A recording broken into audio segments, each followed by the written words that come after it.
Alors, aujourd'hui, on va avoir une discussion autour notamment du contrôle renforcé, comme vous le savez, des allocataires de l'assurance chômage et des différentes formes de protection sociale qui sont dédiées aux chômeurs. On va voir ensemble comment ce contrôle s'opère, quelles en sont les conséquences, quelles sont les conditions, et évidemment, une fois qu'on aura pu réfléchir ensemble là-dessus et faire l'état des lieux, eh bien, on sera encore mieux inspiré pour mener la lutte qui nous attend à la rentrée, puisque le 18 septembre, la commission des affaires sociales, que tout le monde connaît, puisque c'est la meilleure commission avec les meilleurs députés, c'est pas compliqué à retenir, la commission affaires sociales reprend ses travaux. Donc voilà, on démarre le 18 septembre sur le texte dit France Travail, enfin, nous on l'appelle France Travail, c'est le texte pour le plein emploi, évidemment. Mais on en Macronie, quoi. Donc c'est les gars, le jour où ils virent le SMIC, ils appellent ça un texte pour les millionnaires partout. Enfin bon, vous voyez le truc. Bon, en tout cas, on démarre le 18 septembre dans cette lutte pendant une semaine en commission des affaires sociales. Donc vous aurez à partir de ce moment-là un peu de l'information en continu qu'on va vous envoyer sur les différents réseaux de la France Insoumise. Et la semaine suivante, on sera en hémicycle. Donc on sera plus 10 à mener la bagarre en commission. On sera l'ensemble du groupe à partir du 25 septembre à se battre.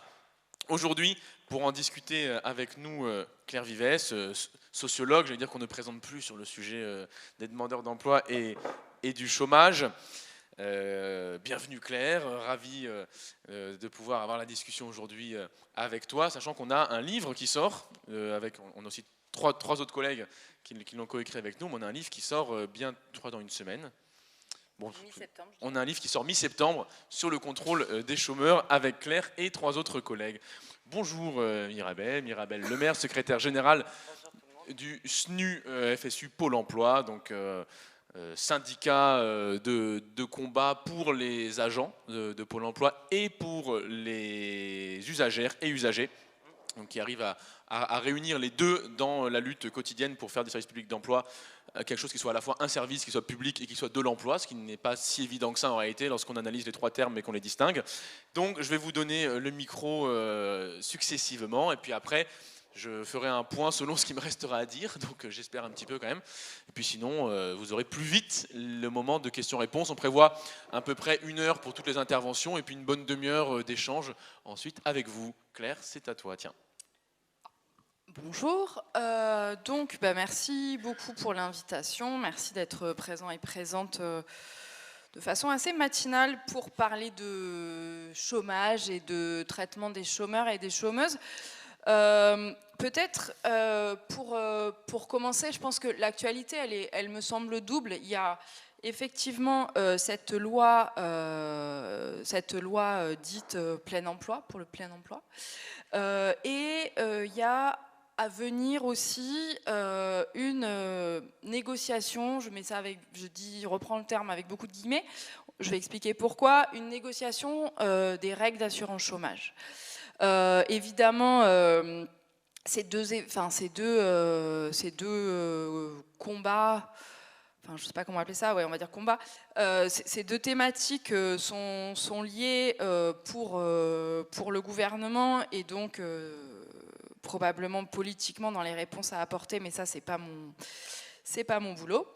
Je vais vous parler moi un peu, avant de vous parler de contrôle, je vais vous parler quand même un peu d'assurance chômage parce que je pense que c'est assez éloquent pour comprendre un peu tout ça.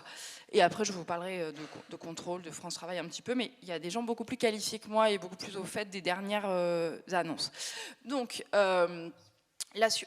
pourquoi il me paraît important de parler d'assurance chômage, c'est que ça me paraît être l'assurance chômage, le domaine, la question de protection sociale qui a été la plus malmenée depuis l'arrivée au pouvoir de Macron en 2017. Et cette offensive, elle vise les chômeurs, évidemment, les personnes. Alors, qu'est-ce qu'un chômeur aujourd'hui ? On pourrait en parler longtemps, mais les personnes, on va dire, inscrites à Pôle emploi, de manière générale. Mais, in fine, c'est bien l'ensemble de ce qu'on pourrait appeler du monde du travail, c'est-à-dire, j'inclus là-dedans aussi bien les salariés que les auto-entrepreneurs, micro-entrepreneurs. Voilà. Et donc, cette offensive sur l'assurance chômage, elle a été absolument systématique depuis 2017. Elle était annoncée par Macron à l'époque où il était encore candidat, et ça fait partie des promesses tenues de Macron, avec un détricotage absolument systématique de l'assurance chômage, au point qu'aujourd'hui, l'assurance chômage n'a absolument plus rien d'une assurance chômage. Si on le dit de manière un peu simpliste, l'assurance chômage, c'est l'idée que face au risque de la privation d'emploi, les travailleurs et travailleuses se sont organisés pour se protéger contre ce risque, c'est-à-dire à la fois obtenir un revenu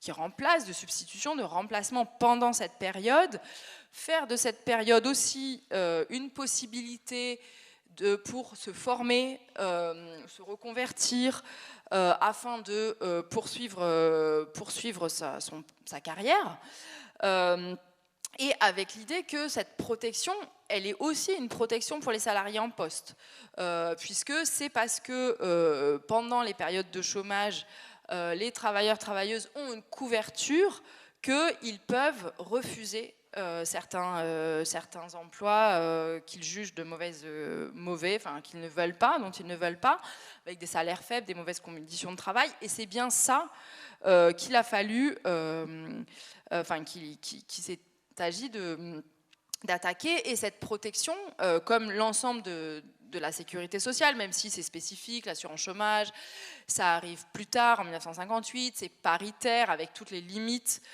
d'une institution dans laquelle le patronat et les organisations syndicales représentatives des salariés ont 50% des voix pour chaque parti, ce qui en fait donne le pouvoir au patronat de toute façon. Mais bon, malgré toutes ces limites, c'était quand même une protection largement perfectible, mais contre la privation d'emploi. Et depuis 2017, ce qui s'est passé, c'est une attaque systématique contre ce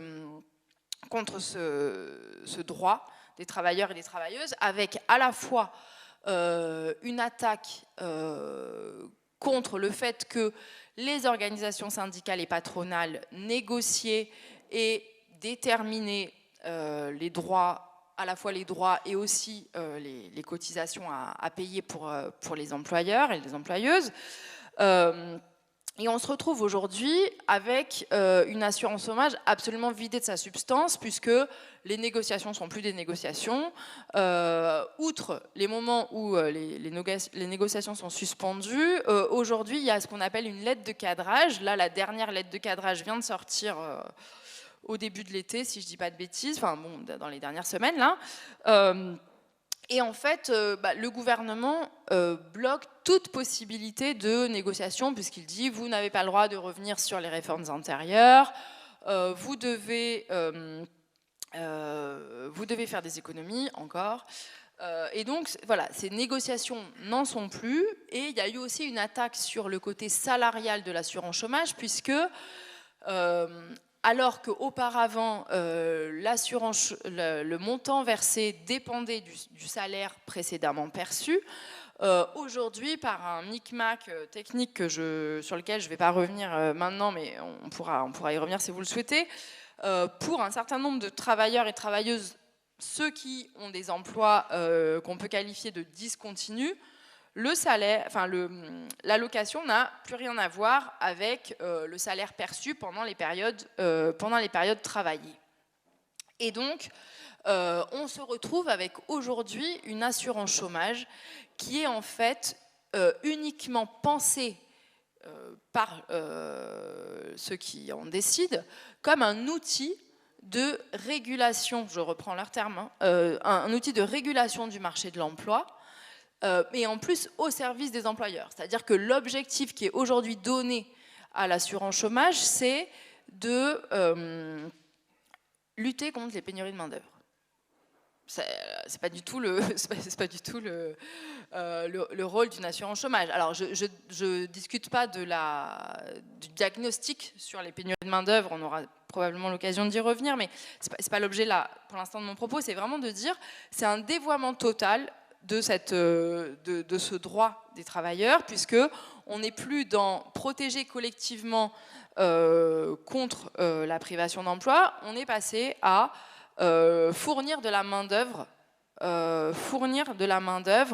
aux employeurs. Avec dernière trouvaille en date qui avait été la réforme qui est entrée en vigueur en février 2023, où l'assurance chômage a été transformée en outil de lutte contre le chômage dit contracyclique, où en gros, ce que vous allez percevoir quand vous êtes au chômage dépend de la conjoncture. Alors, je ne reviens pas sur le fait qu'ils ont calculé le truc pour que de toute façon la conjoncture soit toujours bonne et que les droits au chômage soient toujours dans leur version restreinte. Mais ce que ça veut dire, là aussi, c'est que on pose l'allocataire, en l'occurrence l'allocataire de l'assurance chômage, comme responsable de sa situation. Il est responsable de sa situation donc s'il est au chômage, c'est parce qu'il n'a pas suffisamment cherché, parce qu'il n'a pas accepté des emplois qu'il aurait dû accepter, et donc dans les périodes dites de bonne conjoncture, on va réduire sa protection puisque la conjoncture est bonne. Ça veut dire que s'il voulait trouver, il trouverait. C'est le célèbre traverser la rue pour lequel il y a des récidives. Et donc, on a ce retournement total de l'assurance chômage qui devient un outil d'incitation. On ne le pense que comme une incitation, et là aussi l'idée d'incitation, de quoi ça témoigne? Ça témoigne du fait que puisque on doit inciter les demandeurs d'emploi, les allocataires à reprendre un emploi, c'est bien que tout ça résulte d'un choix.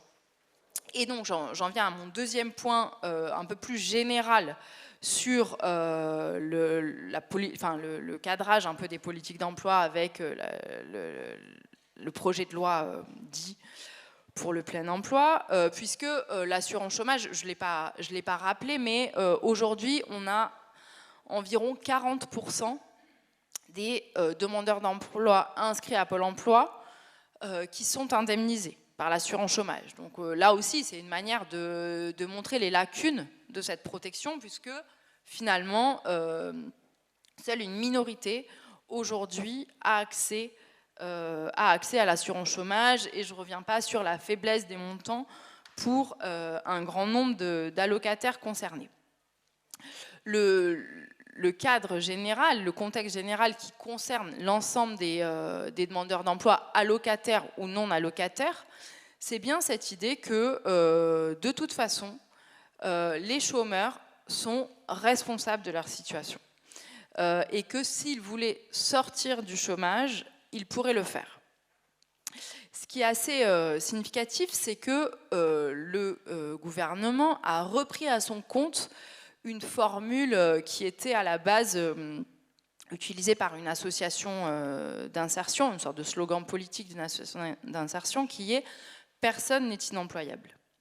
Et ce que voulait faire cette association d'insertion, c'était de dire personne n'est inemployable, à condition aussi que les employeurs adaptent les exigences, les conditions de travail à un certain nombre de personnes que l'on qualifie des plus éloignées de l'emploi. Et aujourd'hui, dans le discours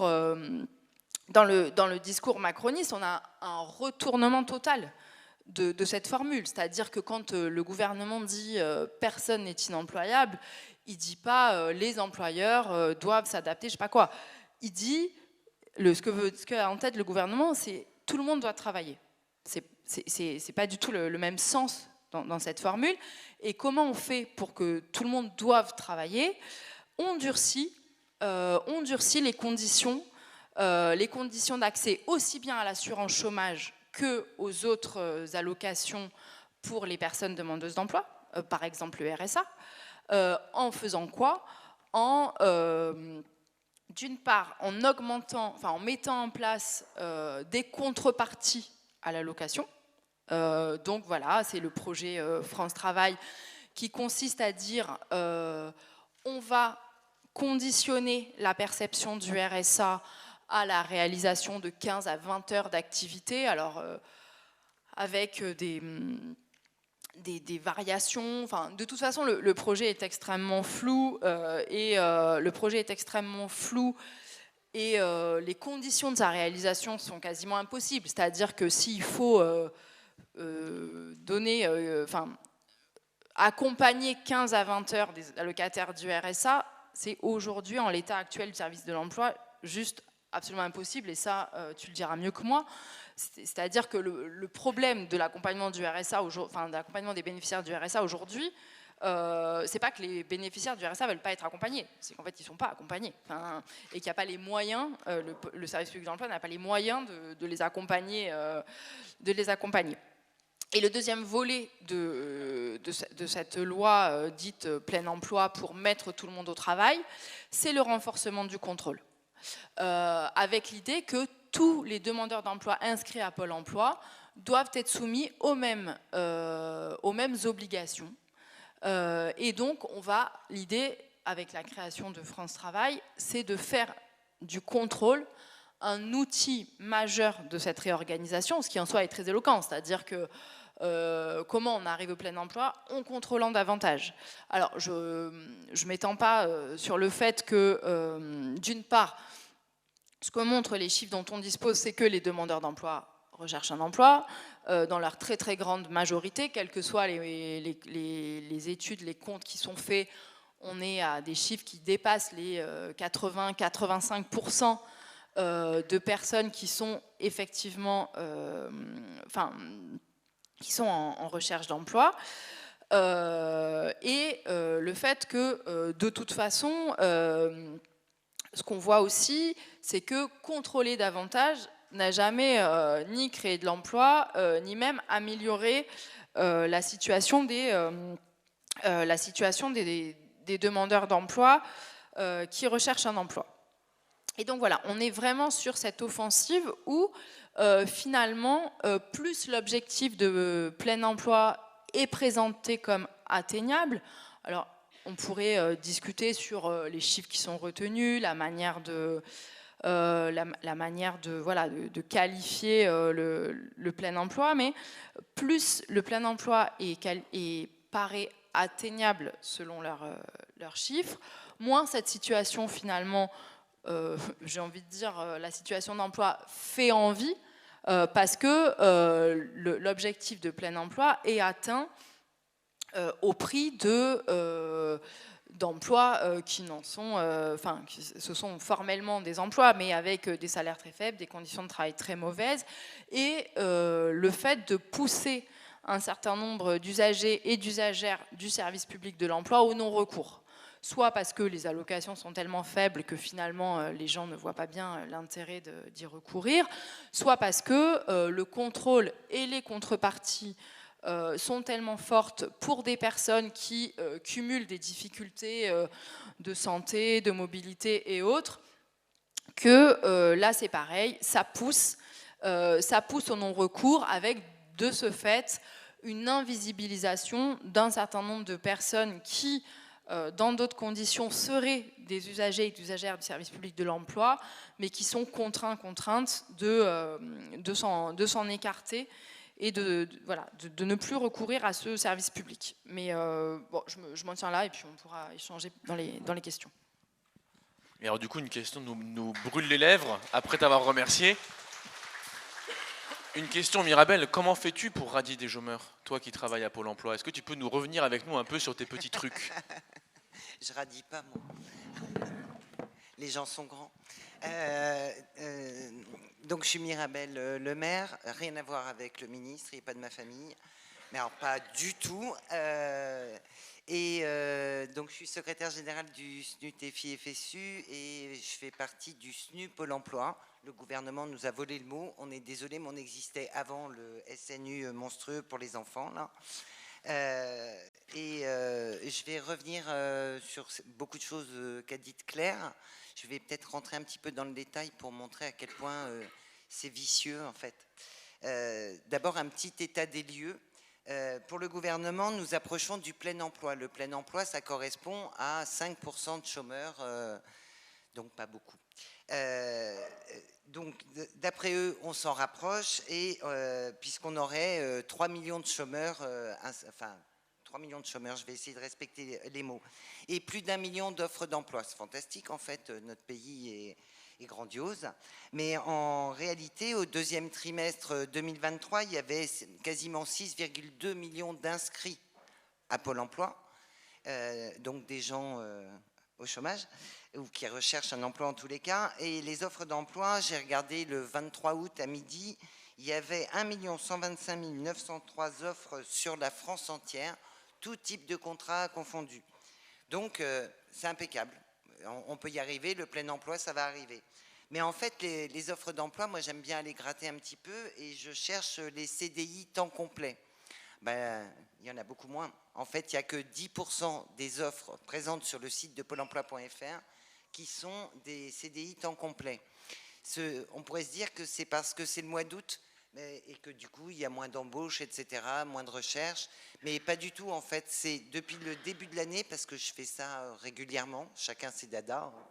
Et depuis le mois de janvier, c'est 10%. C'est même descendu à 9,87, alors qu'au mois d'août 2022, on était à 12. Ça fait une grosse perte quand même en CDI temps complet. Donc, les offres d'emploi qui sont proposées sur Pôle emploi.fr, qui ne représentent pas toutes les offres d'emploi de la France, hein, c'est 90% d'emplois temporaires et ou à temps partiel, donc du travail précaire. Voilà ce qu'on propose, ce que mes collègues proposent, c'est majoritairement, très majoritairement du travail précaire. Sur le nombre d'inscrits à Pôle emploi, il faut quand même revenir un petit peu pour expliquer ce que c'est. Les 6 millions d'inscrits à Pôle emploi sont divisés en plusieurs catégories. Vous avez sûrement entendu parler des catégories de chômeurs. Le gouvernement s'appuie sur la catégorie A pour dire qu'il n'y a que 3 millions de chômeurs. La catégorie A, ce sont les gens qui n'ont absolument pas travaillé. Comme le disait Claire tout à l'heure, nombre de personnes recherchent un emploi, et surtout, la majorité des chômeurs travaillent régulièrement, mais avec des petits boulots, donc ils n'entrent pas dans la catégorie A. Les gens qui sont en formation n'entrent pas dans la catégorie A. Vous posez des congés, parce qu'on a le droit, quand on est demandeur d'emploi, à des autorisations d'absence. Vous n'êtes pas dans la catégorie A. Vous êtes créateur d'entreprise, vous n'y êtes pas. Vous êtes malade, vous n'y êtes pas. Donc, ça élimine tout un tas de gens. Ce qui fait que le gouvernement peut se vanter de la baisse du chômage. Mais juste, les gens changent de catégorie au fil de la vie. Vous êtes au chômage et puis vous entrez en formation. Donc, vous allez changer de catégorie, vous allez revenir, vous serez en catégorie A. Vous trouvez un petit boulot, vous redescendez en B ou en C, etc., etc. Donc, c'est un mensonge. On a l'habitude, mais c'est un mensonge. La politique gouvernementale, on peut dire qu'elle mène vraiment une guerre contre les chômeurs. C'est vraiment une guerre ouverte. Pour faire ça, le gouvernement a procédé par étapes et des processus pour atteindre leur saint Graal, le plein emploi. Il s'agit de casse sociale, qui est une diminution drastique des allocations de retour à l'emploi, ce qu'on appelle communément les ACDIC, qui n'existent plus. Et tu le disais très bien, on fait porter la responsabilité sur les chômeurs et chômeuses, et surtout on les culpabilise. En gros, si on ne retrouve pas un emploi, qu'on a un mauvais, parce que y a plein d'offres d'emploi, le chômage est bas, etc. Il y a ça, plus l'organisation du travail à Pôle emploi, qui a beaucoup varié. Alors, je vais parler comme un vieux mammouth. La NPE, c'était il n'y a pas si longtemps. On avait une organisation de travail, et maintenant, on est à Pôle emploi, c'est plus du tout la même chose. Voilà, ça n'a strictement rien à voir. Nous restons des conseillers à l'emploi ou indemnisation ou entreprise, mais ce n'est plus du tout le même métier que nous exerçons. Je reviendrai dessus.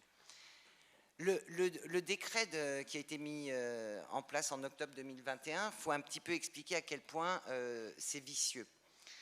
Maintenant, il faut avoir travaillé 6 mois pour pouvoir ouvrir des droits au chômage. Avant, c'était 4 mois. Donc, ça fait 50% d'augmentation. Les jours non travaillés, c'est-à-dire, vous avez un contrat d'une semaine, vous avez une semaine de trou, vous avez de nouveau un contrat de 2 mois. Les jours non travaillés du moment du trou sont pris en compte pour calculer ce qui s'appelle le salaire journalier de référence, qui est la base du calcul de l'allocation. Donc, ça change tout, mais vraiment tout. Parce qu'avant, on ne prenait que les jours travaillés. Il y a eu un changement. On ne prenait que les jours travaillés et du coup, ça faisait que la base de calcul était plus élevée qu'elle ne l'est maintenant. Et ça, c'est très pernicieux parce que, rappelez-vous, 90% des offres sont des emplois précaires. Il faudrait que les gens qui sont au chômage, pour avoir des allocations qui ressemblent à celles d'avant octobre 2021, travaillent sans discontinuer tout le temps. Vous avez un contrat, il faut que derrière vous ayez un nouveau contrat. Donc en permanence comme ça, pour pas qu'il y ait ces jours non travaillés qui entrent dans le calcul. Ce qui veut dire également que vous ne pouvez pas prendre de vacances quand vous êtes au chômage. Parce que vous savez bien comment ça fonctionne, l'intérim et les CDD, il y a une part qui correspond aux congés payés. Sauf que si vous prenez vos congés payés bien mérités parce que vous avez travaillé et que le travail c'est fatigant, eh bien ça vous fait un trou. Donc ça va diminuer vos allocations. Donc on pousse les gens à travailler tout le temps, ce qui n'est pas possible. Dans la réalité, je défie quiconque, à moins d'avoir un CDI, mais de travailler, au bout d'un moment, on tombe. Et en plus, depuis le mois de février, comme si ça ne suffisait pas, on a abaissé la durée d'indemnisation de 25%, ce qui est énorme. La conjoncture est bonne, moins d'allocations, moins de temps d'indemnisation. Les abandons de poste qui ne sont plus considérés, qui sont considérés comme des démissions, c'est-à-dire que vous n'en pouvez plus de votre travail parce que ça arrive, on n'en peut plus, on est limite burn-out et on n'arrive pas à avoir une rupture conventionnelle. Donc au bout d'un moment, on se dit je vais sauver ma peau et j'abandonne. Et on se retrouve sans allocation.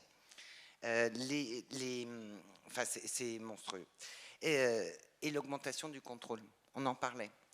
Il y a peu de temps encore, quand d'abord il faut savoir que le nombre de contrôleurs à Pôle emploi augmente, tout en restant à ISO effectif parce qu'on n'embauche pas trop, il ne faut pas exagérer non plus.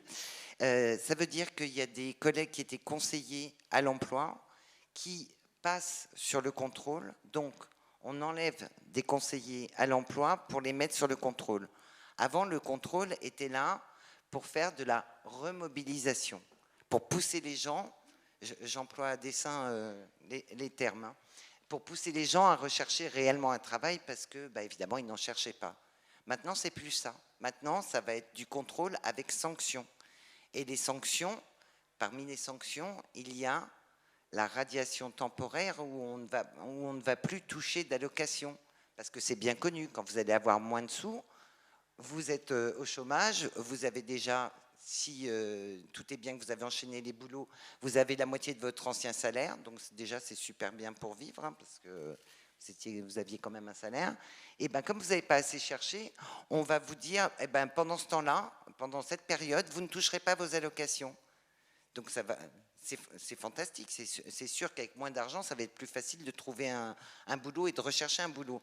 Parce que ça coûte des sous quand même d'aller chercher du travail. Il faut avoir un accès à Internet, il faut envoyer des courriers, il faut envoyer des mails, il faut se déplacer, il faut être joliment habillé, préparé, coiffé, avoir de l'énergie pour se vendre, parce qu'on est des petites boîtes de lait qu'il faut vendre à un employeur.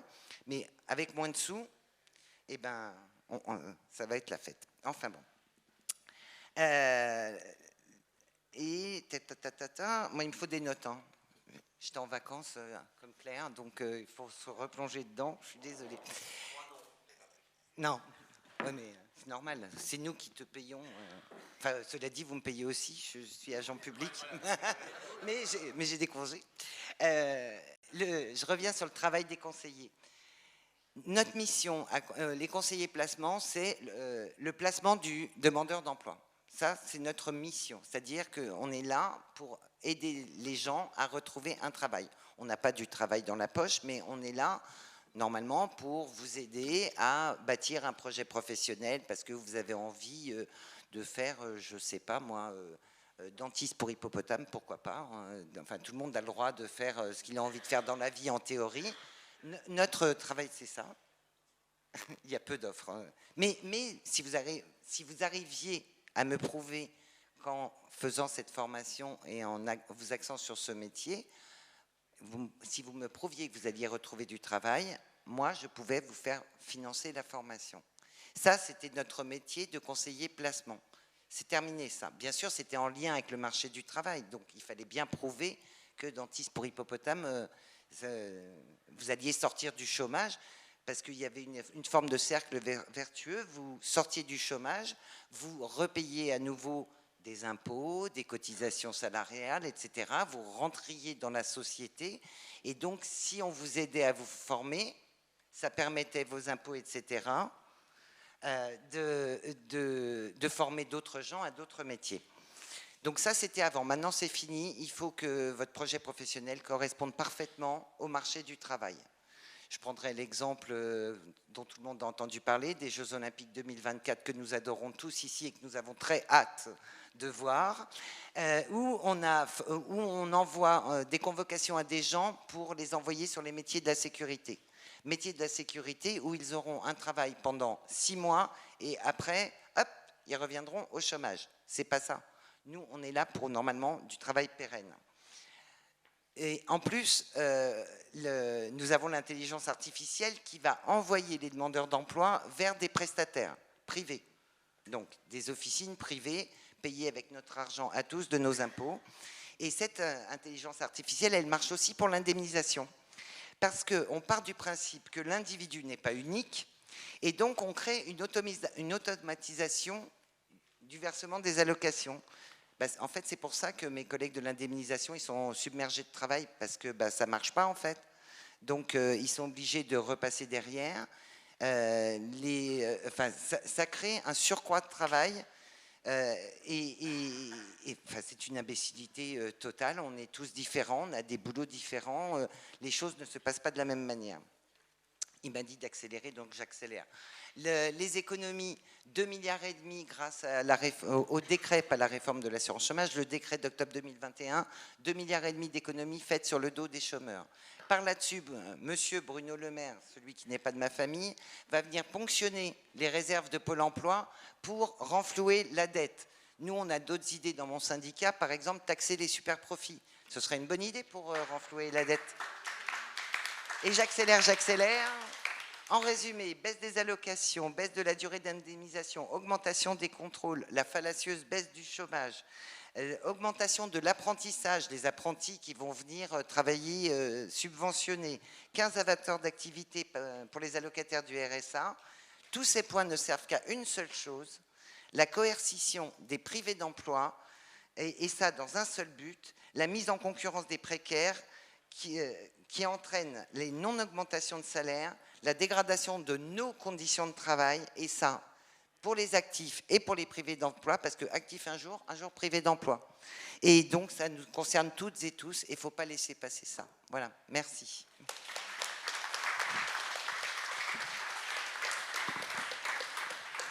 Merci beaucoup, Mirabel. Alors, peut-être quelques mots juste avant qu'on passe à la discussion avec la salle. Tu parlais à l'instant d'intelligence artificielle. Moi, je vais vous parler de l'inverse de l'intelligence artificielle. Je vais vous parler d'Olivier Dussault. Puisque toute la discussion qu'on a là, c'est finalement en partie une discussion à caractère mathématique. Alors, personne ne lui demande d'être bon en maths, on lui demande juste de réfléchir. C'est 2 étapes sur lesquelles c'est complexe, puisqu'on est aujourd'hui dans la situation suivante. On est dans un moment où le marché de l'emploi génère un nombre d'opportunités, c'est-à-dire des offres d'emploi, qui sont inférieures, quelles que soient les données, les périodes, le moment qu'on prend, la zone géographique, qui sont inférieures au nombre de chômeurs qui recherchent effectivement un emploi. Alors on peut discuter la terminologie de chômeur, mais je voudrais souligner le fait que dans le rapport... Ah, c'est les insouminaux qui chantent derrière, d'accord. En fait, quand on dit Olivier, on leur a appris, quand on dit Olivier Dussault, ils se mettent à hurler. Les gamins, ils ont compris. Pareil que nous. Donc, on est dans un moment où il y a eu le rapport sur France Travail qui a été remis il y a 3 mois. Ce rapport, il a un élément très intéressant de mémoire à la page 161. On l'a vraiment lu. Hein. Il nous explique qu'aujourd'hui en France, le nombre de personnes qui sont sans emploi et qui souhaitent en occuper un, parfois, ça ne veut pas dire forcément qu'ils recherchent, qu'ils sont capables de le faire tout de suite, ils sont peut-être malades, etc. Mais le nombre de gens sans emploi qui souhaiteraient en occuper un, c'est 7 millions de personnes. Donc on est dans un moment où la privation d'emploi, elle est une expérience de masse. Et face à ces 7 millions de personnes qui recherchent, lorsqu'on demande au service de M. Dussault, la DARES, c'est donc le service qui est juste en dessous de lui au ministère du Travail, donc il devrait connaître parce qu'il reçoit les notes tous les jours. Donc, bon, même un résumé de la note, une synthèse, même une ligne, je ne sais pas, mais il devrait savoir. La DARES nous explique qu'il y a, face à cela, que quelques centaines de milliers d'offres d'emploi qui sont vacantes, c'est-à-dire qui sont effectivement disponibles pour pouvoir accueillir la force de travail de ces personnes qui voudraient l'exercer. On peut regarder à différents niveaux. Prenez la Drôme. Aujourd'hui, dans la Drôme, il y a 51 000 inscrits à Pôle emploi. 51 000 personnes, sous différentes catégories, qui sont inscrites à Pôle emploi. Face à ça, j'ai été regarder ce matin un petit peu le nombre d'offres d'emploi qui sont proposées aujourd'hui dans la Drôme, il y en a 10 000. C'est-à-dire que si vous rétablissez le bagne et que vous les forcez à coup de baïonnette à aller chercher des offres d'emploi, il en restera 40 000 sur le carreau, forcément. À moins qu'ils s'entretuent pour avoir les offres d'emploi, je ne sais pas, peut-être ça fera baisser le nombre de chômeurs, mais sinon, vous n'avez pas de capacité mathématiquement à baisser, à en tout cas supprimer le chômage tel qu'il existe dans le département avec les offres d'emploi qui sont effectivement disponibles. Alors parfois, vous avez un type de droite plus malin que les autres, pas forcément beaucoup dans l'absolu, mais c'est plus que ses collègues, qui vous dit oui, mais il faut regarder dans le temps long. Très bien, je vais bien regarder dans le temps long, j'ai pas de problème avec le temps long. Si on prend le dernier trimestre, 2023, le trimestre juste avant, le deuxième trimestre de l'année 2023, il y a eu 500 000 personnes qui sont inscrites à Pôle emploi, qui sont arrivées à Pôle emploi pour plein de raisons. Hein. Un jeune qui arrive sur le marché du travail, quelqu'un qui a perdu son boulot, quelqu'un dont le CDD a expiré, il y a plein de raisons. Il y a eu 1,5 million de personnes qui sont inscrites à Pôle emploi. Dans le même temps, la DARES a enregistré 380 000 nouveaux emplois. Donc là aussi, quoi que vous fassiez, quelle que soit la bonne volonté, il y en a 120 000 de plus qui restent les chômeurs. Alors après, il y a plein de solutions. C'est-à-dire un chômeur malade, découragé, dépressif, c'est un chômeur qui arrête de chercher, qui sort des chiffres. Méthode. Vous avez aussi la capacité à diviser les emplois. Un emploi de 35 heures payé au SMIC, ça peut être 3 emplois à tiers-temps payés au SMIC. Et il faut y penser. Même en 3-8, comme ça en plus vous occupez la nuit, ça coûte moins cher pour la machine. Bon. Donc, à moins de subdiviser les offres d'emploi et à moins de repousser du marché du travail les demandeuses d'emploi, les personnes disponibles pour exercer une activité, eh bien, vous n'avez pas de capacité aujourd'hui dans ce pays à occuper leur force de travail. Alors, ces problèmes, on va dire mathématiques, ne s'arrêtent pas là. Et d'ailleurs, si j'étais Pape Ndiaye, je me poserais beaucoup de questions en écoutant Olivier Dussault sur le niveau mathématique. Mais Pape Ndiaye quand il était encore ministre. Donc, les problèmes ne s'arrêtent pas là, puisque France Travail, comme ça a été dit à l'instant, vise à élargir le public des services publics d'emploi. Des personnes qui n'étaient pas aujourd'hui demandeuses d'emploi, qui n'étaient pas astreintes à rechercher un emploi, qui n'étaient pas contrôlées pour leur recherche d'emploi, vont y être intégrées. Je pense notamment aux travailleurs, travailleuses en situation de handicap, et je pense notamment aux allocataires du RSA. Et puisque le RSA est... Et vu que le RSA, et c'est exactement ça que j'allais dire, une espèce de... Non mais j'ai l'avant-garde éclairée à ma gauche, du coup j'ai même pas le temps de finir les phrases, mais vu que le RSA est une allocation familiale, c'est une prestation qui dépend de votre ménage et des revenus aussi de votre partenaire ou des personnes qui sont en situation de dépendance ou de cohabitation, et bien du coup ces personnes sont également désormais sujettes à des entretiens. Donc ça va être hyper sympa parce que ça veut dire que vous avez le RSA, donc vous savez, quand vous partez aux Bahamas avec vos 600 balles, non mais on vous connaît, je sais qu'il y en a dans la salle. Donc les gens, ils ont 600 balles par mois, donc ils flambent, ces trucs, enfin bon voilà, on connaît. Moi j'en ai vu ce matin en Tesla, juste devant. Bon. Donc vous avez les allocataires du RSA avec leurs 600 balles, qui vont avoir leur conjointe ou leur conjoint qui va être convoqué à Pôle emploi pour demander pourquoi leur partenaire ne trouve pas de boulot. Je pense que ça va être une ambiance de repas de famille formidable. Donc vous avez cet élargissement, et pour l'assurer, que nous dit Olivier Dussault? Il dit qu'il y aura un conseiller pour 40 personnes au RSA. Mais pourquoi pas? Elles sont 2 millions, les personnes au RSA. Ça veut dire qu'on va recruter 50 000 conseillers, donc on va doubler l'effectif de Pôle emploi. La condition effective pour que les promesses de M. Dussopt, qui n'engage que ceux qui y croient, ça va de soi, c'est le sens de sa carrière, même depuis le début, n'existe qu'à condition de doubler l'effectif du personnel à Pôle emploi. Ce que je crois, alors tu me corrigeras, mais c'est pas trop c'est pas l'ambiance. Voilà, bon, c'est carrément pas l'ambiance. Et donc, si on devait résumer France Travail, on pourrait dire que c'est un projet qui consiste à ne pas avoir le personnel nécessaire pour ne pas accompagner des gens qui seront radiés parce qu'ils n'auront pas pris des emplois qui n'existent pas. Non, mais j'essaye de faire un résumé un peu rapide, si vous voulez, du texte, et je pense qu'on peut un petit peu le synthétiser de cette manière-là. C'est ça, France Travail. Et cette politique qui va être menée, donc, met l'accent, tu l'as dit, sur le contrôle, c'est-à-dire le retour au plein emploi, c'est-à-dire le fait que des gens prennent des boulots qui n'existent pas pour, du coup, ne plus être chômeurs alors qu'ils le seront toujours. Eh bien, cette politique, elle va reposer sur une coercition, c'est-à-dire une forme de violence symbolique qui va être exercée sur les personnes pour leur mettre un niveau de pression suffisant afin que soit elles acceptent des offres qui sont inacceptables, moralement, éthiquement, politiquement, économiquement, comme vous voulez, soit pour qu'elles se désinscrivent de Pôle emploi et qu'elles quittent la base de données. Et on rappellera quand même toujours que les politiques de contrôle, et notamment d'accroissement du contrôle, sont des politiques qui non seulement ne fonctionnent pas, c'est pour ça tu es revenu dessus, mais en plus qui coûtent cher. Parce que si vous forcez quelqu'un qui est assuré par l'assurance chômage à prendre le premier boulot d'intérim et donc à revenir à Pôle emploi un mois et demi plus tard, au final vous dépensez plus en réalité en protection sociale que si vous prenez 2 mois pour les trouver de CDI. Et ce qu'on voit dans tous les pays du monde, c'est que le renforcement des régimes de sanctions et de contrôle coûte à l'assurance chômage. Parce que c'est moins cher de prendre 2-3 semaines de plus pour identifier une offre d'emploi qui est pérenne, stable et permet à la personne de cotiser à nouveau pour revenir. Pour revenir à l'emploi et financer l'assurance chômage, d'autant plus dans un pays comme la France où on a exonéré de cotisations sociales les emplois les moins bien payés, c'est-à-dire ceux qu'on va vous demander de reprendre.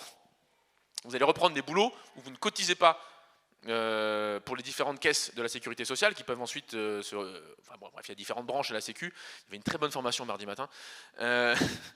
Mais vous avez ainsi une difficulté à financer la protection sociale par la politique même que vous avez menée au nom des soi-disant déficits de la sécurité sociale. Et donc, c'est cette politique de contrôle, elle vise à limiter ou même inverser le processus que tu évoquais au début, c'est-à-dire le fait que l'assurance chômage, elle s'adresse aux salariés et qu'elle vise à protéger les salariés. L'assurance chômage, parce qu'elle protège les chômeurs, en réalité pense à la protection des salariés, c'est-à-dire atténuer la concurrence entre les privés d'emploi à un moment donné, et mettre en concurrence les patrons. C'est comme ça le sens de l'assurance chômage, c'est d'avoir 1 mois et demi, 2 mois, 3 mois, 4 mois pour mettre en concurrence les patrons et trouver une offre d'emploi qui est acceptable. C'est l'idée de renverser la concurrence, l'assurance chômage. C'est d'ailleurs pour ça que pendant très longtemps, la grande bourgeoisie ou le grand patronat était très modérément enthousiaste, pour le dire comme ça, à l'idée d'indemniser les demandeurs et les demandeuses d'emploi. Et finalement, si on devait même résumer le sens de l'assurance chômage, c'est que c'est un rapport de pouvoir sur le temps. Parce que finalement, c'est ça le marché du travail, ce qui fonde l'inégalité fondamentale entre patronat et salarié. C'est que le patron, il peut attendre 2 semaines avant de recruter. Alors que le salarié, si vous voulez, s'il ne mange pas pendant 2 semaines, il est mort. Donc vous avez quand même une légère asymétrie à la base. Cette asymétrie, c'est le temps d'attente possible de chacun des deux sur le marché. Donc l'assurance chômage, elle vise à rééquilibrer cette asymétrie entre l'employeur qui peut attendre un petit peu, qui peut délayer un recrutement de quelques semaines, et une personne privée d'emploi qui, elle, ne peut pas, sans revenu, évidemment, subsister à ses besoins ou à ceux de ses proches. Et cette politique de contrôle, si elle s'adresse aux allocataires, aux demandeurs, aux demandeuses d'emploi, comme on l'a évoqué ici, c'est aussi parce qu'elle prend des formes qui sont assez renouvelées. Je pense notamment à ce qu'on appelle les creux, donc les équipes de contrôle de la recherche d'emploi, qui sont des plateformes, c'est ceux que tu évoquais à l'instant sur les équipes de contrôle. Vous avez maintenant des plateformes qui ne sont pas dans les agences Pôle emploi, qui mobilisent des agents, des personnels de Pôle emploi qui sont exclusivement dédiés au contrôle des allocataires, enfin au contrôle même pas que des allocataires, au contrôle des demandeurs et demandeuses d'emploi, pas forcément allocataires. Donc sont uniquement dédiés à ce contrôle qui s'opère en vous envoyant un formulaire à remplir où vous devez mettre toutes les offres d'emploi que vous avez cherchées depuis 6 mois. Et ensuite par échange téléphonique si jamais la réponse n'est pas jugée satisfaisante. Et on sait qu'un des effets majeurs de ces politiques-là, c'est pas tellement la radiation, ça reste assez faible finalement, les personnes qui sont radiées par ce biais-là, et même qui sont radiées en général. C'est la révision à la baisse de la recherche d'emploi des personnes. Nous on le voit, on a à Toulouse une maison des chômeurs, que je pense que vous la connaissez toutes les deux. Voilà. On a la maison des chômeurs qui fait beaucoup d'accueil de demandeuses et demandeurs d'emploi dans des situations aussi de difficultés administratives, etc. Et l'observation numéro 1 fondamentale de cette maison des chômeurs, c'est que viennent des personnes qui viennent d'être contrôlées, qui font l'objet d'un contrôle, elles ont reçu une notification de contrôle, et elles viennent pour demander ce qu'elles doivent accepter comme offre. Elles viennent pas parce qu'elles pensent qu'elles n'ont pas cherché, elles trouvent qu'elles sont légitimes. Elles peuvent justifier les documents. Mais elles viennent en disant qu'est-ce qu'il faut que j'accepte. Et beaucoup viennent même en disant bah c'est bon, là j'ai postulé à 15 offres d'intérim, comment je fais pour être sûr de ne pas être radié le temps qu'on me dise oui. Donc vous avez comme ça cet effet qui est un effet, on va dire, d'infériorisation. La politique de contrôle, elle vise à faire se sentir inférieure à la personne contrôlée pour qu'elle révise à la baisse ses exigences d'emploi et que du coup elle accepte de jouer le rôle de pouvoir d'offre d'emploi qui était jugé inacceptable par elle-même auparavant.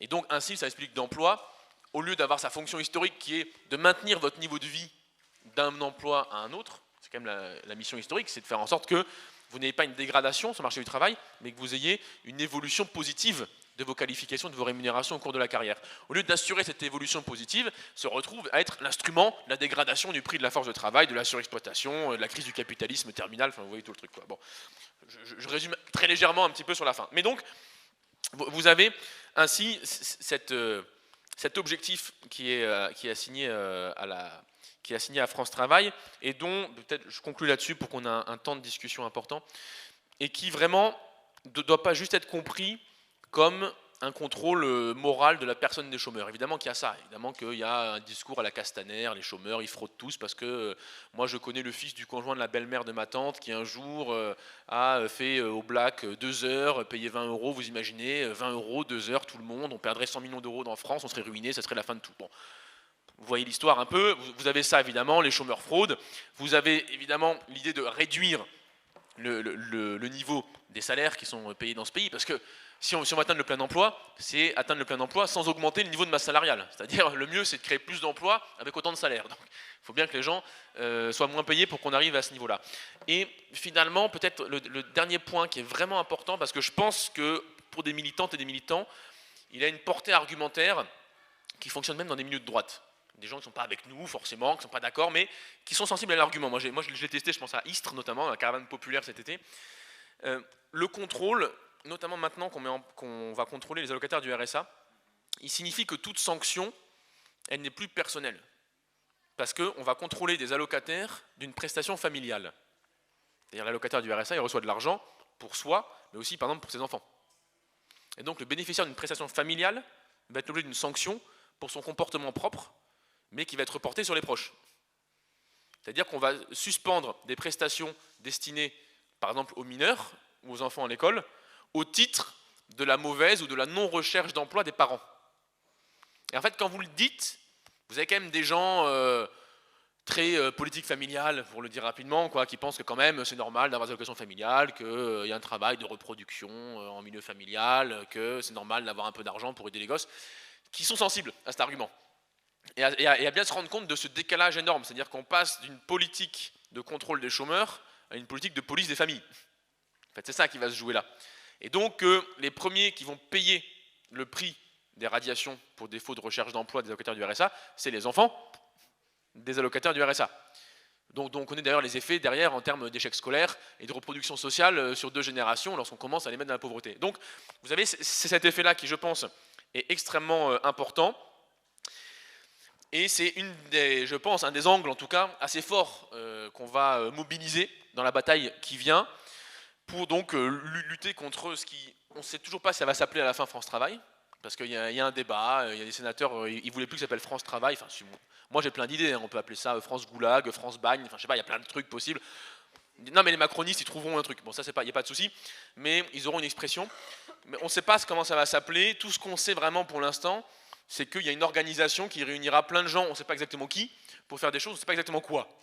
Il n'y a que le contrôle qui est clair, parce que le texte, on l'a, hein, ils nous ont expliqué qu'il y avait, dans ce réseau France Travail, il y aura l'État, les régions, les départements, les communes, groupements de communes, un opérateur de service public de l'emploi, des opérateurs spécialisés, des missions locales, les organismes chargés de l'insertion professionnelle des personnes handicapées.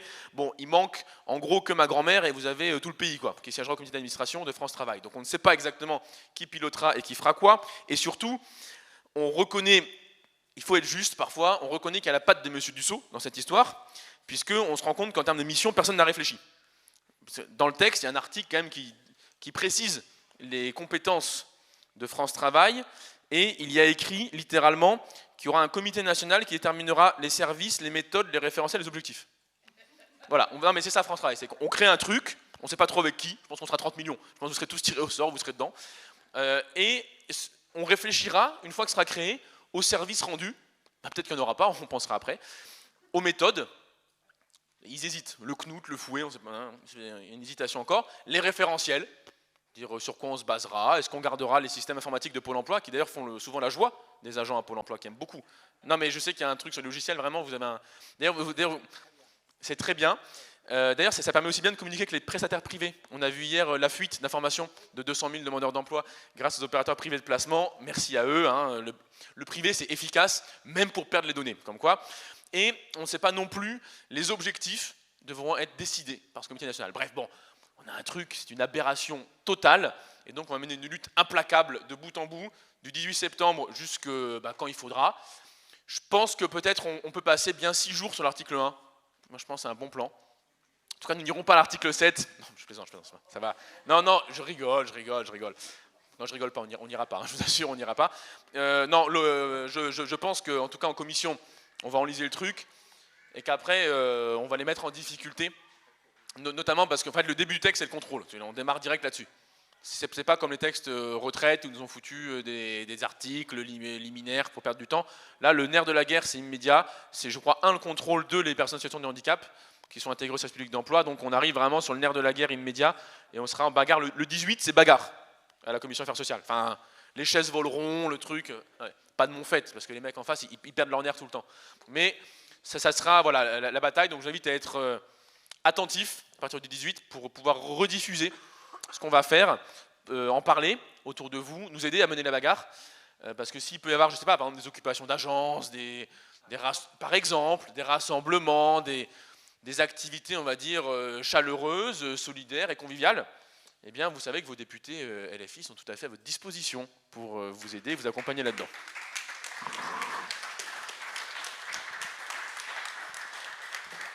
Et s'il y a des questions, c'est le moment.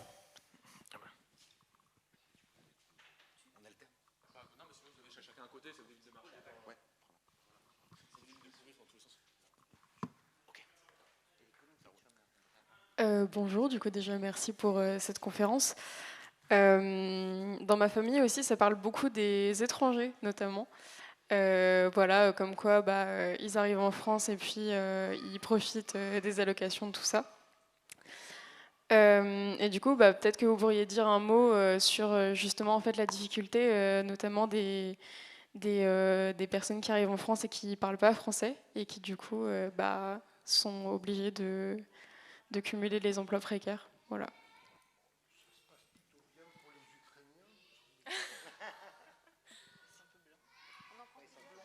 Ouais, on en prend peut-être 3. Et on fait une première vague de réponses, on a le temps. On va faire Shabada, je te passe le micro. Parce que... Oui, bonjour, merci pour la conférence, effectivement. Oui, j'avais 2 questions. Alors, en tant que militant et rencontrant beaucoup de monde, comme presque nous tous là sur les marchés, on a, l'histoire des offres d'emploi excédentaires, là, c'est devenu un élément de langage du gouvernement et ça marche manifestement avec les médias, relayés par les médias, puisqu'on voit beaucoup de gens qui, ouais, mais vous, voilà, vous ne savez pas, mais en fait, il y a tellement d'emplois disponibles. D'ailleurs, le ministre l'a encore dit l'autre jour. Voilà. Donc, ma question derrière ça, c'était au niveau argumentaire. Alors, je n'ai pas vérifié partout sur les sites LFI. Est-ce qu'on a une espèce de note de synthèse là-dessus pour rappeler des chiffres aux gens? Alors bon, là, j'ai retenu qu'on avait à peu près 100 000 CDI sur 1 million et 1 million pour 7 millions de gens qui cherchent. Mais bon, est-ce qu'on a quelque part un petit peu une sorte de note de synthèse qui nous permettrait d'argumenter un petit peu plus, parce que voilà, c'est difficile parfois on essaie souvent opinion contre opinion, et bon, ça va pas beaucoup plus loin, quoi. Les gens sont persuadés qu'il n'y a qu'à traverser la rue, voilà, comme l'a dit l'autre. Et puis j'avais une deuxième petite question à Mirabel, qui était les prestataires privés. Alors on en a un petit peu parlé pour l'informatique, mais je pense qu'il y a aussi, et je ne sais pas dans quelle proportion, tout un tas de gens qui gèrent les formations. En fait, tout ça, ça se fait sur des contrats privés et certainement pas par des gens, des salariés de Pôle emploi, bien sûr. Et voilà, et du coup, l'ordre d'idée, c'est quoi? Et éventuellement, est-ce qu'on a un ordre d'idée de... je pose la question, hein, voilà, après, Ça, c'était à titre personnel. J'ai été chômeur pendant quelques temps et j'ai fait l'objet de... J'ai subi une formation, j'allais dire, où on voyait bien qu'ils n'en avaient rien à foutre et qu'en fait, ils étaient là pour prendre du fric et puis ça s'arrêtait là, quoi. Voilà, bon, c'est mon expérience personnelle. Merci. Oui, bonjour, mais merci. C'était très intéressant cette introduction. Alors moi déjà, je trouve que l'appellation France Travail, enfin moi ça me fait froid dans le dos, quoi. C'est France par rapport aux étrangers, effectivement, ça fait tout de suite écho à ça. Enfin c'est pour moi, hein, mon ressenti. Et France Travail, voilà quoi, à quoi ça fait référence. Enfin moi ça me rappelle des moments tristes de notre histoire. Non mais c'est voilà. Je pense que c'est grave, quoi, cette appellation. Elle n'a pas été choisie par hasard. Et ma question, moi, c'est par rapport aux conséquences en termes de protection et de suivi social avec cette réforme. C'est-à-dire que j'entends déjà les responsables, les élus de droite, hein, des CCAS, les départements qui s'occupent aujourd'hui de l'action sociale, eh bien, se dire que finalement, ils vont être débarrassés du suivi des gens au RSA, puisque ça va être ailleurs que ça va se passer. Et moi, ça m'inquiète beaucoup parce que je suis née dans le social et je suis très, très sensible à ces questions. Merci de votre éclairage.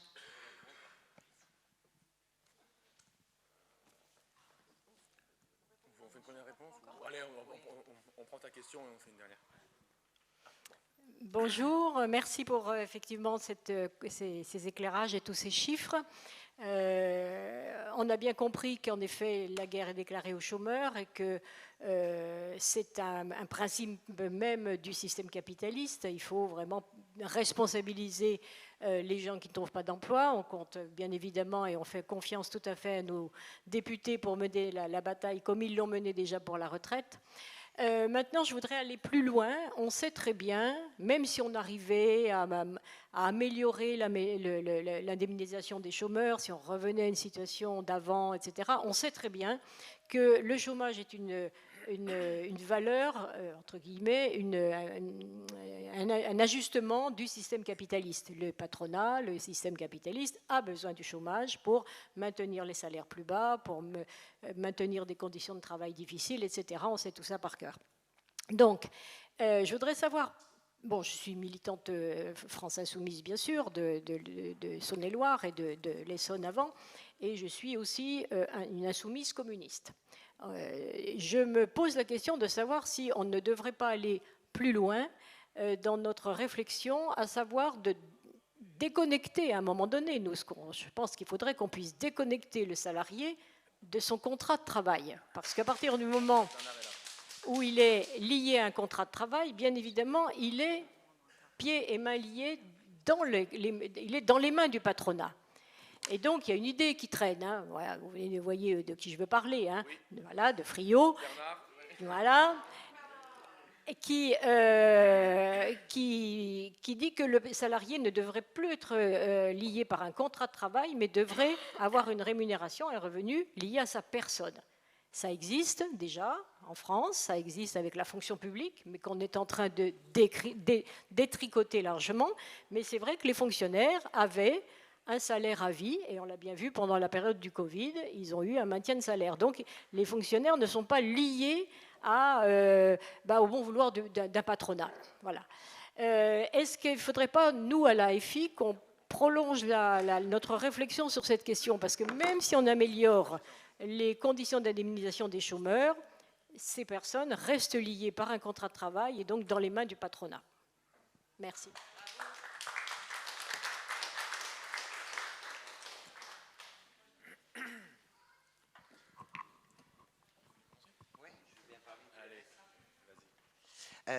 Par rapport au suivi des allocataires du RSA, c'est pas Pôle emploi qui va le faire, c'est les conseils départementaux. Et les assistantes sociales, eh ben, elles vont être chargées du contrôle. C'est bien, quand on est assistante sociale, ça va être super, vous allez devenir des contrôleurs, contrôleuses. Donc, c'est pas Pôle emploi, on ne va pas embaucher, nous. Les allocataires du RSA et leurs conjoints, concubins, pacsés, voire enfants majeurs qui peuvent vivre dans le foyer, seront obligatoirement... T'as dit ? On dit vivre à leur crochet. Oui, tu as raison, seront obligatoirement inscrits à France Travail. Mais le suivi, ce ne sera pas fait par mes collègues de Pôle emploi. Ben, on ne va pas embaucher 50 000 personnes. On va aller les chercher dans les conseils départementaux. Ben oui, il va prendre des prestataires privés. Ben voilà. Les formations, bien sûr, c'est majoritairement parce qu'il y a aussi des formations qui dépendent de l'éducation nationale, mais ce sont des officines privées. Donc, c'est comme tout, quoi. Il y en a des biens, des pas biens. Il y a un marché de la formation. Par exemple, je reviens sur la sécurité. Il y a un supermarché de la formation. Ça ne sécurise rien du tout, mais ça rapporte beaucoup d'argent. Oui, oui, oui. On délègue beaucoup au privé. Alors après, il y a des fois, c'est un petit peu normal sur certains métiers, par exemple. Mais il y a quand même les Greta, c'est l'éducation nationale. Et quand un demandeur d'emploi va chercher une formation, il faut bien qu'il regarde par qui est dispensée la formation et qu'il se renseigne. Et il y a un bon endroit pour se renseigner, ce sont les comités de chômeurs.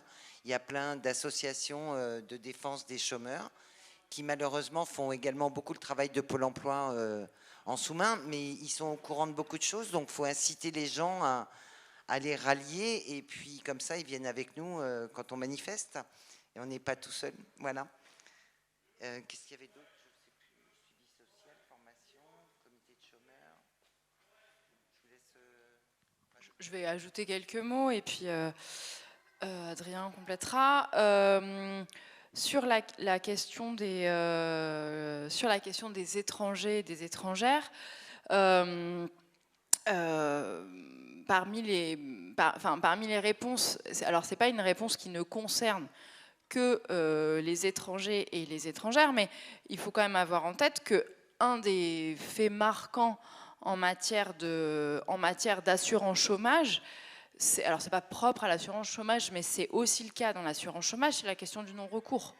C'est-à-dire que on nous bassine sur l'idée que les gens profitent de l'assurance chômage comme si c'était extrêmement généreux et confortable.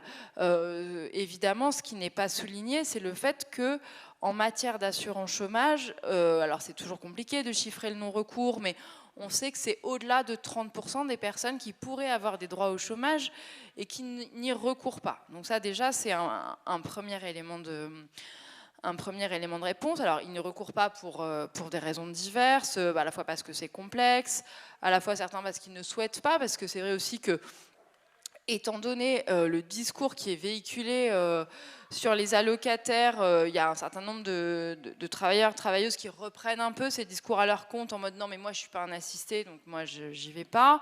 Il y a aussi parce que les personnes ne veulent pas être soumises aux obligations de Pôle emploi. Enfin bon, il y a plusieurs réponses, c'est parce que c'est extrêmement complexe aussi, particulièrement quand on est précaire. C'est-à-dire que si vous êtes licencié, licencié après un CDI, vous allez vous inscrire à Pôle emploi, c'est relativement simple.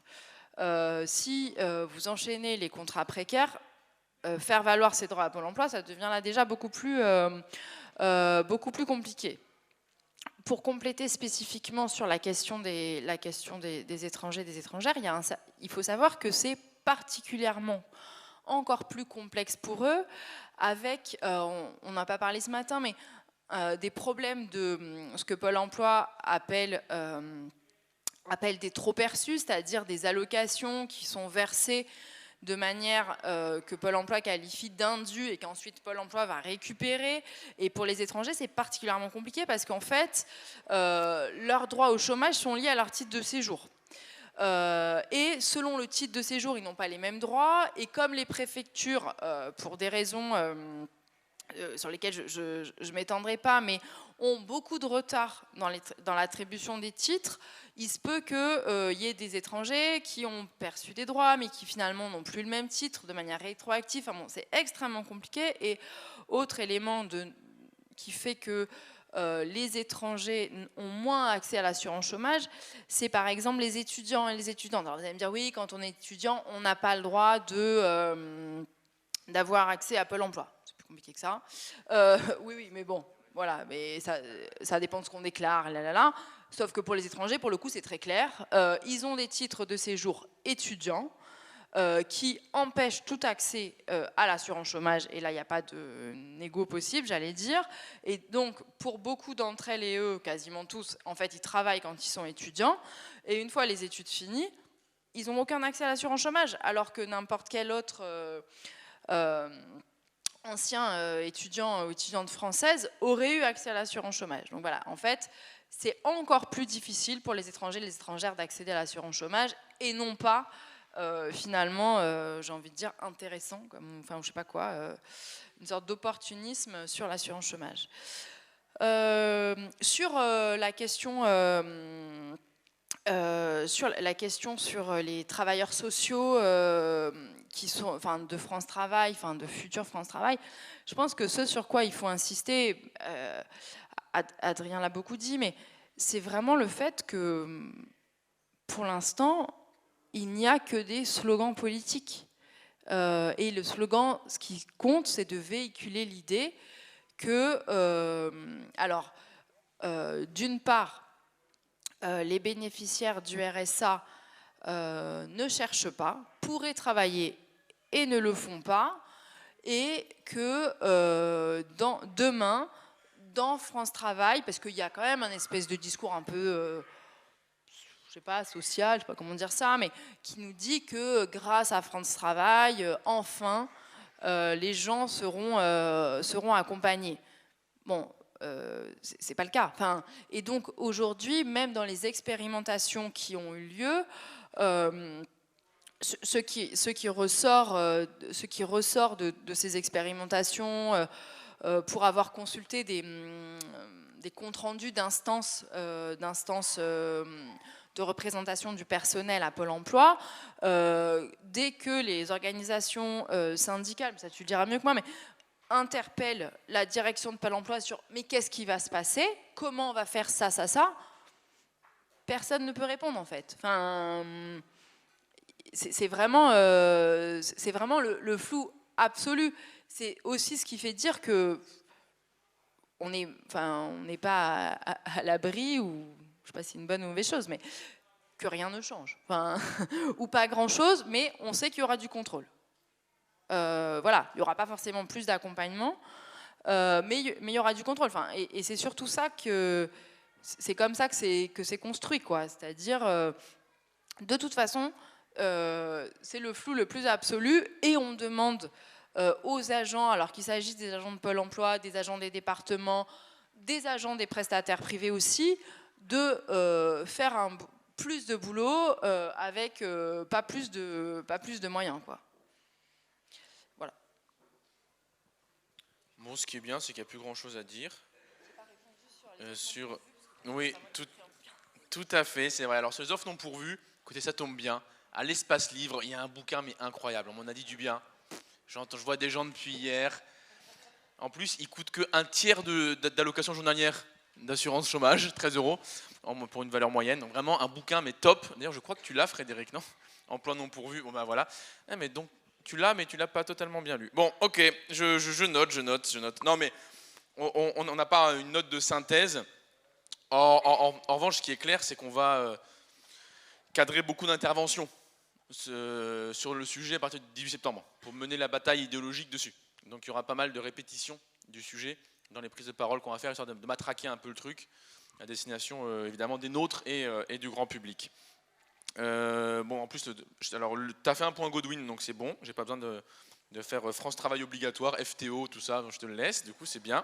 Non mais d'habitude c'est moi qui dérape à la fin, et là pour une fois c'est Mirabel, ça je l'invite toujours, ça elle dérape plus que moi.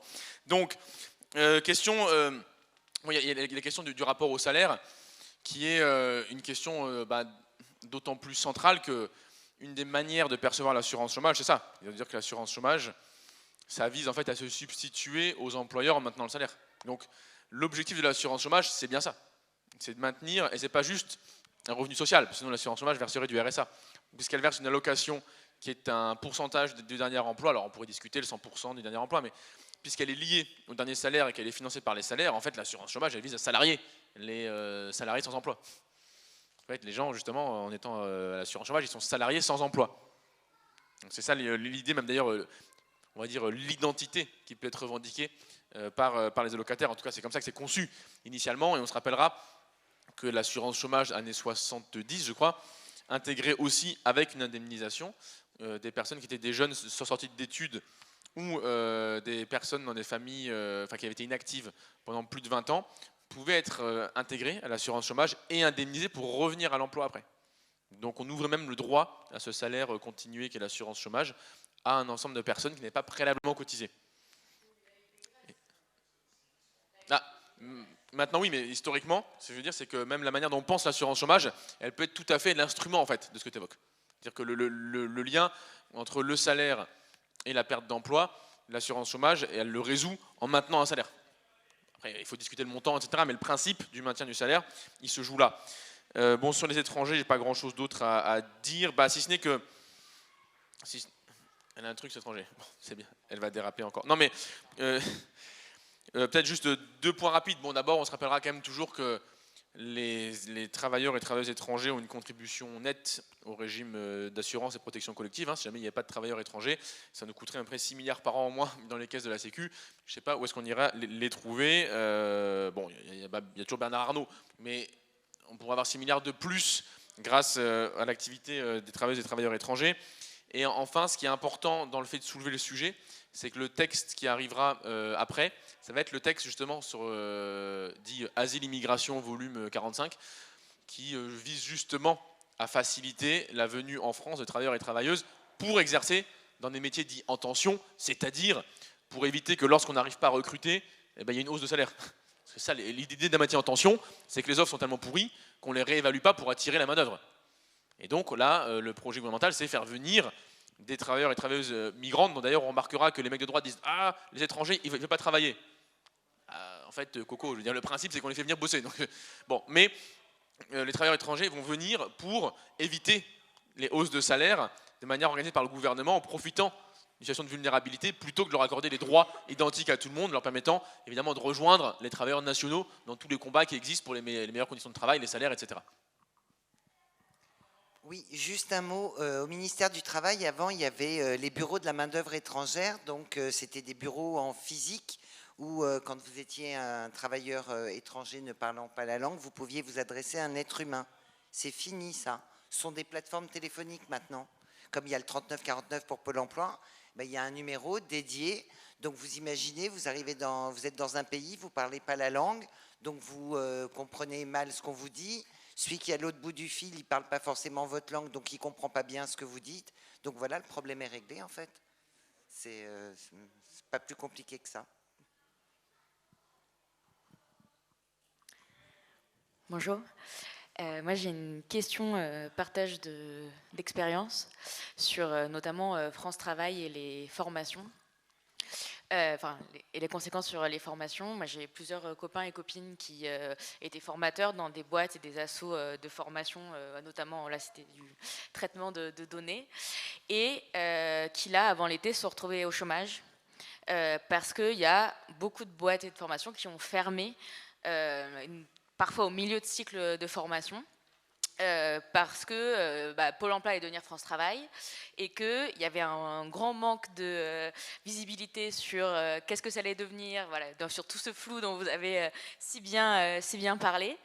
Et donc, ils étaient plutôt attachés à leur boulot de formation, donc ils se retrouvent assez démunis, au chômage. Et je trouve que c'est quand même une détériorisation supplémentaire de l'accompagnement des chômeurs et des chômeuses. Et voilà, petit partage d'expérience et savoir si vous avez un peu des perspectives et des informations supplémentaires sur toutes ces boîtes qui ont fermé devant ce flou et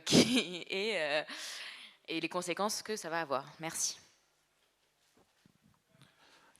Bonjour à toutes et tous. Loïc, député insoumis, je suis là, collègue d'Adrien. On a expliqué que c'est un problème arithmétique, il n'y a pas assez d'emplois sur le marché, et pourtant il y a du boulot, il y en a par-dessus la tête.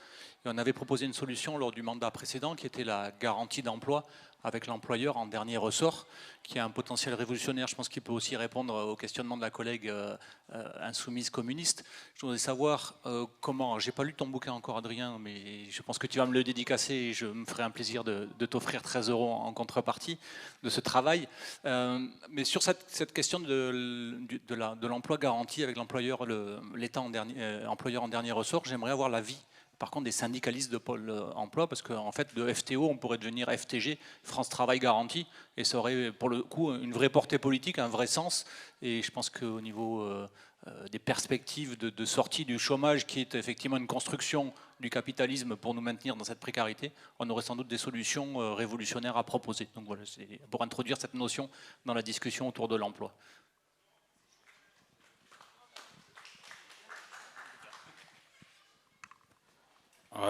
Bonjour, je m'appelle Maurice. J'ai pas une question, une observation très importante. Les gens qui touchent le RSA sont parmi les personnes les plus contrôlées. Moi, chaque année, j'étais obligé de remplir un contrat d'insertion. Ça, il faut le savoir, il faut vous le répétiez. Vous êtes obligé d'être inscrit à Pôle emploi, vous êtes obligé d'avoir un médecin traitant, vous êtes obligé de payer votre loyer, vous êtes obligé, et les conditions, c'est comme ça. Tous les ans, je remplissais ça. Et vous savez pourquoi c'était tous les ans? Parce que j'avais plus de 60 ans. Mais pour les jeunes en bonne santé, ça peut être tous les mois, tous les 2 mois, tous les 3 mois. Et il y a 2 conditions. Quand vous êtes en mauvaise santé comme moi, parce que j'ai un problème de dos, c'est mon assistante sociale qui me suivait. Mais les autres, c'est Pôle emploi qui le faisait. Et si je vous racontais mes expériences avec Pôle emploi, vous parlez de stigmatisation des chômeurs. Ça fait plus de 20 ans que j'entends parler que c'est la faute des chômeurs. Moi, il y a 18 ans, on m'a envoyé dans une association pour s'occuper de moi, parce que la personne dédiée aux personnes au RMI, à l'époque, ne pouvait pas s'occuper de moi. Vous savez combien ça coûtait à la NPE? 800 €. 800 €. Il y a quelques années, j'avais 57 ans, Pôle emploi me renvoyait un message. Monsieur, on ne peut plus vous s'occuper de vous, on va vous envoyer dans une association à Maisons-Laffitte. J'y suis jamais allé, hein, parce que je savais que mes chances de retrouver un emploi à 57 ans. Et la plus belle, la dernière, j'avais 64 ans, je reçois un message de Pôle emploi. Monsieur, nous reprenons contact avec vous. Qu'est-ce que... Ouais, voilà. Alors j'ai répondu au conseiller. Je lui ai dit, j'espère que vous avez lu mon dossier, vu qu'il y a 7 ans, vous m'avez envoyé dans une association. Vous ne pouviez pas m'occuper de moi. Maintenant, je vais avoir 64 ans. À la fin de l'année, je vais demander ma retraite, parce que j'étais obligé de demander, d'attendre, d'avoir l'âge de demander l'ASPA, parce que ma retraite, je touche 210 € de retraite. Avec l'ASPA, je m'en sors assez bien. Mais j'étais obligé. C'est ça, c'est très dur. Il faut que, je vous le dis, il faut que tout le monde le répète, que les personnes RSA sont obligées de remplir un contrat d'insertion. Il faut que vous le répétiez. À l'Assemblée nationale, il faut qu'on le sache. Parce que j'ai l'impression d'entendre qu'on touche le RSA comme ça, on se présente, donnez-moi le pognon. Et voilà. Et vous savez une chose, une précision aussi. Vous avez 2 types de RSA.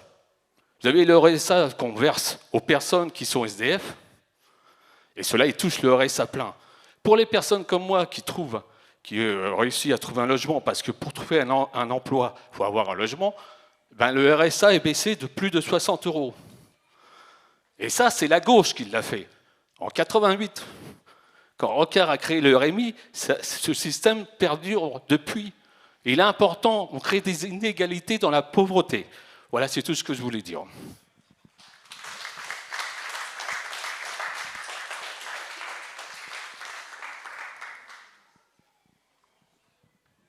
Oui.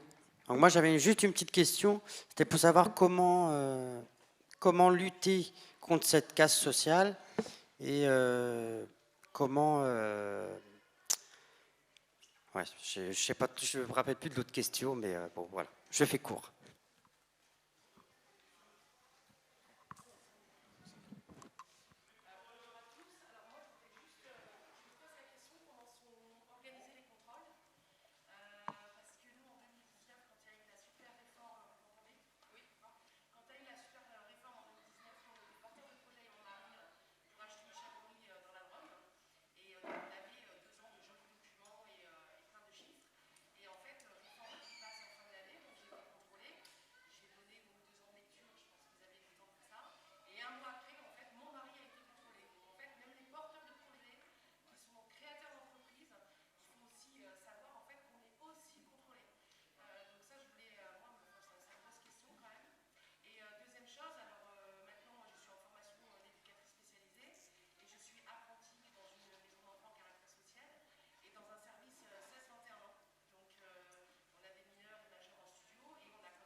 Alors, le travail garanti, j'en sais rien, donc je ne vais pas raconter n'importe quoi.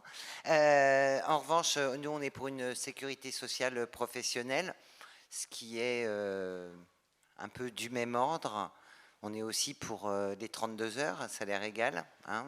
On pourrait partager quand même le temps de travail. Ça ferait des emplois pour beaucoup de monde, puisqu'on vit quand même dans un pays très riche. Mine de rien. Hein. Le contrôle du RSA, tu as parlé, pardon, je suis une tutoyeuse. Vous avez parlé du contrôle manuscrit, mais il y a aussi le contrôle, on vient chez vous, on vient vérifier qu'il n'y a bien qu'une brosse à dents, on regarde dans le panier à linge. C'est l'humiliation suprême, c'est ça aussi. Alors, ce qui est intéressant, c'est que moi, je suis du Val-de-Marne. Jusqu'à il y a peu, le département du Val-de-Marne était le seul qui faisait un point rouge en France. Et ben maintenant, ça y est, il est bleu. Donc, le contrôle des allocataires du RSA, ça n'existait pas chez nous. Et j'ai rencontré une nana comme ça qui s'appelle Isabelle Murer, qui est dans l'est de la France, et qui m'a raconté, et j'étais effarée de ce qu'elle racontait des contrôles, puisque nous, il n'y en avait pas, donc ce que je trouve normal, hein, qu'il n'y ait pas de contrôle, mais c'était horrible. Elle me dit, les gens, ils viennent chez toi regarder si tu habites bien tout seul. C'est aussi ça le contrôle. C'est une infantilisation, une culpabilisation, en permanence, quoi. En permanence. C'est inhumain. Mais c'est pas grave, on va reciviliser. La réponse là et là, faut changer de gouvernement. Enfin, moi, j'ai rien d'autre à dire, mais je sais pas, je vais laisser répondre un député. Comment on fait? Je vais répondre, mais sur d'autres points. Un point un peu qui traverse différentes questions, sur la question du recours au privé, que ce soit dans Pôle emploi ou même par les départements, parce que c'est pas fondamentalement différent, je pense. Et ça rejoint la question sur la formation. J'ai pas de réponse précise sur que va-t-il se passer pour les organismes de formation qu'on fermé dernièrement, et sur tous ceux et celles qui pâtissent de ce flou qui n'est, j'ai envie de dire, pas très nouveau dans la manière d'anticiper au moment des réformes. Mais oui, il y a de l'externalisation et il y a des gens, des entreprises qui vivent de ça, mais je pense que l'élément majeur dans l'externalisation, pour moi, au passage, j'ai fait une thèse sur le recours aux opérateurs privés qui date maintenant, mais quand même. Si, elle a vieilli parce que le service public de l'emploi a beaucoup changé, mais c'est quand même que ce qui est l'élément majeur, pour moi, c'est pas tellement qu'il y ait des entreprises qui gagnent de l'argent avec ça, même si c'est un fait, hein, je ne conteste pas le fait qu'il y ait des... Mais c'est surtout le fait de confier l'accompagnement à des demandeurs d'emploi, à des structures et à des personnes qui sont encore plus précaires et encore plus maltraités que les agents de Pôle emploi, qui sont déjà pas très bien traités. Et je pense que c'est surtout ça, en fait. C'est-à-dire que les gens qui accompagnent et qui forment, pour beaucoup, sont en CDD, parfois en CDI, mais bon, CDI, il ne faut pas non plus exagérer le niveau de protection lié à un CDI, parce que de toute façon, quand le marché n'est pas renouvelé, c'est licenciement économique et c'est fini pour elle et eux. C'est des gens qui sont pas bien payés, qui ont des conditions de travail qui sont pas faciles, qui ont des objectifs sur lesquels ils n'ont aucune prise. Et donc, je pense que c'est vraiment ça. Et l'intérêt aussi pour le service public de l'emploi, là je parle au niveau des cadres dirigeants du service public de l'emploi, de ce recours, c'est bien la flexibilité, c'est-à-dire, et le fait d'avoir des gens qui ne sont pas syndiqués, évidemment. Et donc, pour moi, c'est vraiment ça qui pose problème dans l'externalisation, encore plus que le fait que voilà, les gens soient, enfin, le fait qu'il y ait des gens qui soient rémunérés pour ça. C'est vraiment les conditions de travail, de rémunération, de traitement qui se reportent in fine sur les demandeurs d'emploi qui sont censés être accompagnés. Sur votre question sur comment se déroule le contrôle et tout ça, il y a à Pôle emploi, là je parle du contrôle des allocataires par l'assurance chômage, il y a différentes, j'ai envie de dire pour Pôle emploi, il y a différentes manières d'identifier les personnes contrôlées.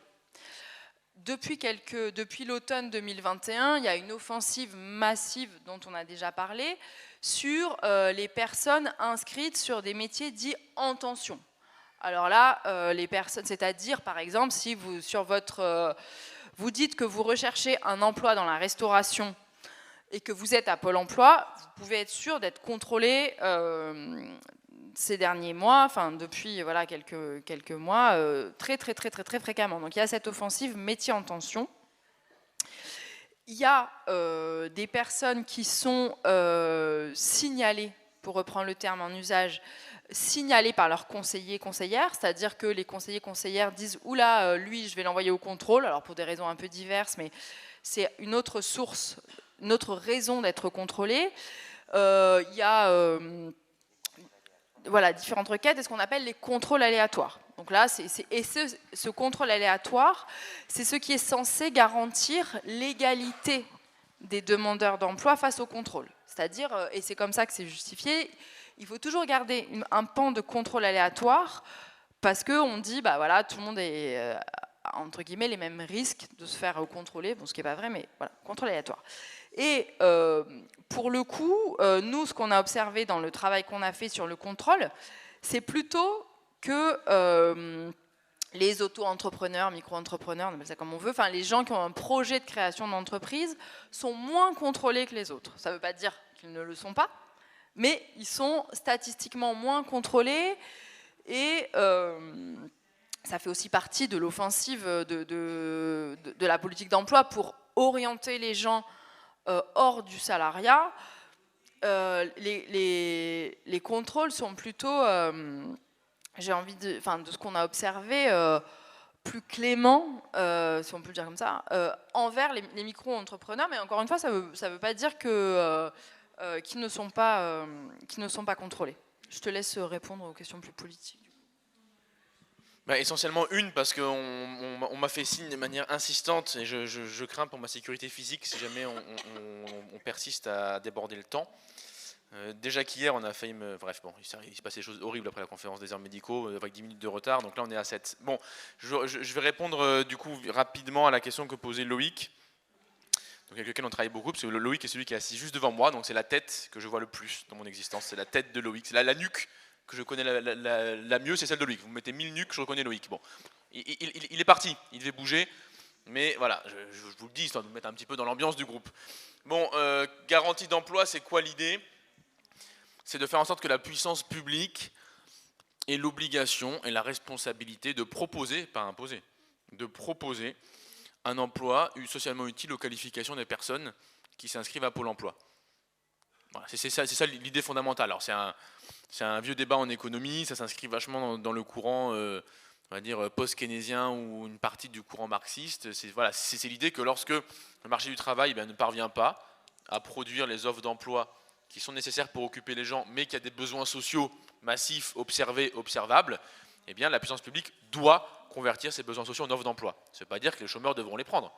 C'est-à-dire qu'on leur fait cette proposition et qu'on gonfle le volume des offres d'emploi disponibles dans un secteur qui est un secteur public démocratiquement géré. Public, ça ne veut pas dire forcément national, c'est au niveau local. Alors techniquement, on voulait qu'à l'échelle de chaque agence Pôle emploi, il existe un comité de la garantie d'emploi qui a pour charge de récolter des besoins sociaux non satisfaits sur le même périmètre et de les transformer en offres d'emploi qu'on propose, qu'on rajoute à la liste des offres d'emploi disponibles pour les demandeurs et demandeuses d'emploi. Et surtout qu'on inverse la logique, c'est-à-dire qu'on part des besoins sociaux pour observer des offres qui existent et lorsqu'on reçoit les chômeurs, on voit avec eux qu'est-ce que vous savez faire, qu'est-ce que vous aimez faire, qu'est-ce que vous avez envie de faire. 3 questions légèrement différentes, il faut poser les 3 pour bien circonscrire quel est le projet réellement professionnel d'une personne. Et on voit à quel point ce projet peut inspirer une offre d'emploi, Quelqu'un dit, moi je sais pas, par exemple je suis formé dans les réparations de fenêtres, faire des doubles vitrages. On se dit, ça tombe bien, il y a 40% de vitrages simples dans le coin.